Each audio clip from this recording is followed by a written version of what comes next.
प्यारे साथियों, आप सभी लोगों को कोटि कोटि प्रणाम। आप सभी से मेरा अनुरोध है कि मेरे श्री कमला विजयेश्वरी ज्योतिष केंद्र के नाम से जो चैनल है, इसको सब्सक्राइब करें, शेयर करें और लाइक भी करें। और जो मैं ये आपको ज्योतिष से संबंधित जानकारियां देता हूं, इसके ऊपर जो ज्योतिष सीखने वाले जो विद्यार्थी हैं, जो ज्योतिष सीखने के इच्छुक लोग हैं और कहीं वो मेरे से संपर्क नहीं कर पाते, उन लोगों के लिए बहुत उपयोगी जानकारी है। अगर रोज वो मैं 2 वीडियो बनाता हूँ, अगर दोनों वीडियो रोज देखें तो उनका ज्योतिष के क्षेत्र में काफ़ी ज्ञान बढ़ सकता है और वो अपने क्षेत्र में अगर और थोड़ा सा बुक्स वगैरह भी पढ़ें, वो गणित भी सीखें, तो अच्छे ज्योतिषी बन सकते हैं और ज्योतिष को एक व्यवसाय के रूप में अपना सकते हैं।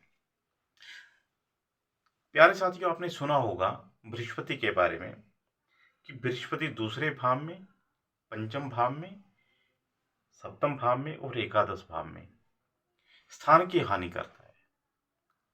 बृहस्पति स्व राशि का भी होकर स्थान की हानि करता है। ये आपने अधिकतर मामलों में ये बात सुनी होगी। अब भाव की हानि करता है, क्यों करता है, ये कोई नहीं बताता। आज मैं आपको इसका जैसे नीच भंग राजयोग कैसे कार्य करता है, मैंने आपको पूरा विश्लेषण करके बताया। आज मैं आपको ये बताऊंगा कि ये स्थान की हानि बृहस्पति क्यों करता है, क्या कारण ऐसा हो जाता है। अब जैसे कन्या लग्न की कुंडली है, कन्या लग्न की कुंडली में अगर बृहस्पति सप्तम भाव में बैठ जाए या मिथुन लग्न की कुंडली में बृहस्पति सप्तम भाव में बैठ जाए, तो हम बोलते हैं कि स्थान की हानि कर देगा। इस स्त्री को विवाहित सुख नहीं मिल पाएगा। विशेषकर स्त्रियों के विषय में ज्यादा विचार किया जाता है। ये क्यों, ऐसा क्यों हम बोलते हैं, ऐसा क्या कारण हो जाता है कि बृहस्पति मिथुन लग्न में और कन्या लग्न में सप्तम भाव में बैठकर स्थान की हानि करने लग पड़ता है। तो सुनिए जो मैं कहता हूं, कभी भी ज्योतिष जब जब भी आप कुंडली देखती हैं, तो आपने 3 बिंदुओं के ऊपर एकाग्रचित होना है। एक तो भाव देखना है। जैसे आप सप्तम भाव के ऊपर, हम सप्तम भाव के ऊपर विचार करने हैं।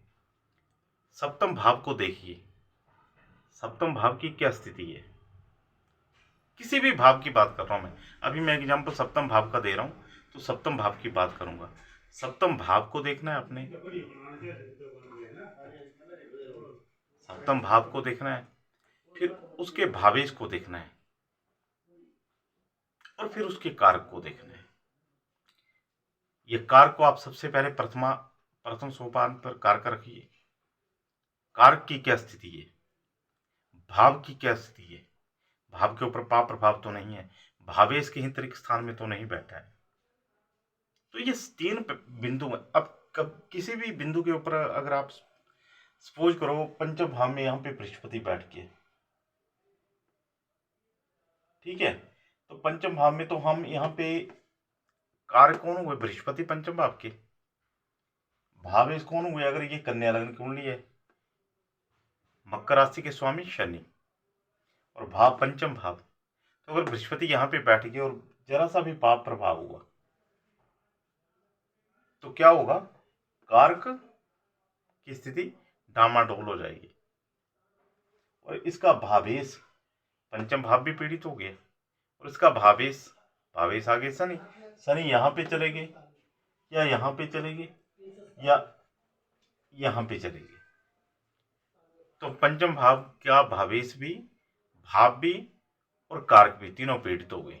तो फिर ये पंचम भाव के फल जो हैं वो कहीं पर कमी से प्राप्त होंगे। वैसे ही अब सप्तम भाव के ऊपर हम बृहस्पति की बात कर रहे थे कि बृहस्पति क्यों स्त्रियों के लिए कारक नहीं रहता, क्यों स्थान की हानि कर देता है बृहस्पति कन्या लग्न में। देखिए बृहस्पति जो है, अब पुरुषों के लिए जब हम पुरुषों के लिए जब हम पत्नी का विचार करते हैं, तो कहीं पर हम शुक्र को इम्पोर्टेंस देते हैं, शुक्र को महत्व देते हैं, शुक्र को महत्वपूर्ण स्थान देते हैं, शुक्र की स्थिति देखते हैं। जब हम कन्या लग्न की बात करेंगे, तो यहाँ पे पति का कारक स्त्रियों के लिए बृहस्पति होता है और यहाँ पे सप्तमेश भी क्या आ जाता है, बृहस्पति। सप्तम भाव का कारक भी क्या आ जाता है, बृहस्पति। भाव, भावेश और कारक तीनों बृहस्पति बन गए। अब जब ये सप्तम भाव में बृहस्पति बैठ के और जरा भी बृहस्पति के ऊपर पाप प्रभाव हुआ, जरा भी पाप प्रभाव हुआ, कहीं पर पाप कर्तरी दोष में आ गए, कहीं से मंगल की दृष्टि होगी, कहीं पर केतु की दृष्टि होगी, कहीं पर ये अस्त अथवा वृद्ध अवस्था में पाएंगे, बलवान नहीं पाएंगे। तो अगर ये जरा सा भी पाप पीड़ित हुए, जरा सा भी इनके ऊपर पाप प्रभाव हुआ, तो इसमें इस अवस्था में क्या होगा? भाव, भावेश और कारक। भाव के स्वामी कौन है? बृहस्पति। कारक कौन है? बृहस्पति। और भाव कौन सा है? सप्तम भाव। ये तीनों चीजें पीड़ित हो गई। जब ये तीनों चीजें पीड़ित हो गई तो सप्तम भाव में बृहस्पति कैसे स्त्रियों को पति का सुख दे पाएगा?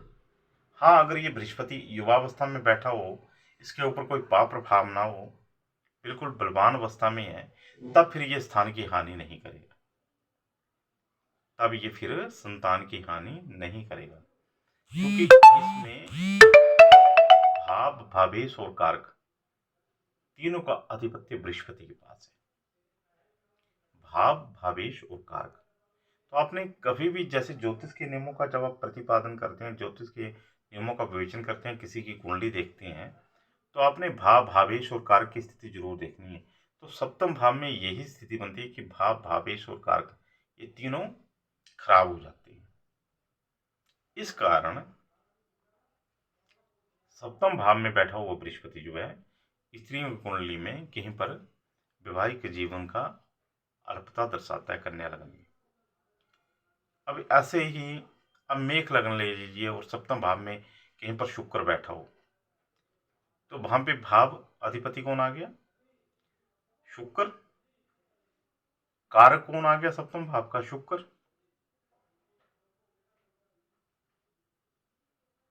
सप्तम भाव का भी कारक शुक्र है ना। अब यहाँ पे भी बृहस्पति के लिए जो है, बृहस्पति की स्त्रियों के लिए जो है बृहस्पति है कारक सप्तम भाव का, पुरुषों के लिए शुक्र है कारक। तो अगर शुक्र के ऊपर माना शुक्र तुला राशि में बैठा हुआ सप्तम भाव के ऊपर और जरा सा भी पाप पीड़ित हुआ, तो भाव, भावेश और कारक तीनों खराब हुए। तो ऐसी अवस्था में क्या होगा? पुरुषों का वैवाहिक जीवन भी कहीं पर विवादास्पद हो जाएगा। तो ये बहुत सारे ऐसे पहलू हैं जिनको जोड़ के देखना पड़ता है। आगे मैं जैसे आपको आगे मैं जो कितने अंशों पर कोई ग्रह युवा होता है, कितने अंशों पर वृद्ध होता है, इसके ऊपर भी मैं, और कब ग्रह फल देता है, इसके ऊपर भी मैं वीडियो बनाऊंगा। फिलहाल के लिए आप ये ध्यान में रखना, और जो लोग लिख सकते हैं, सूत्र बना सकते हैं, एक कॉपी लगाइए और इन सूत्रों को लिखिए। जय माता।